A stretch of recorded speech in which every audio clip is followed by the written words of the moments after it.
ई कॉलेज ऐसा बंद हुई ना कि तय चाह के भी ना खुलवा सकबे। अब से ही तोर कॉलेज खुलल बा।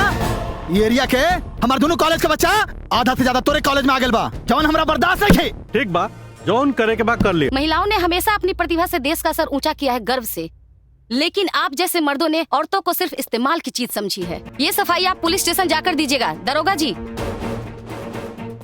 You R under arrest. आपको हमारे साथ थाना चलना पड़ेगा। लेकिन मेरा जुर्म क्या है? इन्होंने आपके ऊपर यौन शोषण का आरोप लगाया है। क्या? मैडम का इल्जाम तो सही है, मगर आरोपी का नाम गलत है। कि आरोपी प्रिंसिपल साहब नहीं, आरोपी मैं हूँ। भैया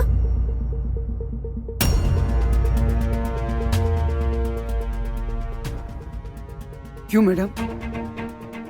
आपके बच्चा सिंह के कांड वाला फोटो और वीडियो हमारे पास है, मगर मैं ऐसा नहीं करूंगा क्योंकि औरतों का मैं बहुत सम्मान करता हूँ। 1 मिनट इंस्पेक्टर साहब। अभय, ये तुमने क्या किया? जिस जुर्म को मैंने नहीं किया उस जुर्म को तुमने अपने सर पे ले लिया। जानता हूँ सर कि आप ऐसी घटिया हरकत कर ही नहीं सकते, लेकिन आज सबके सामने आपको पुलिस गिरफ्तार करके ले जाएगी तो आपके साथ साथ इस कॉलेज की भी बदनामी होगी।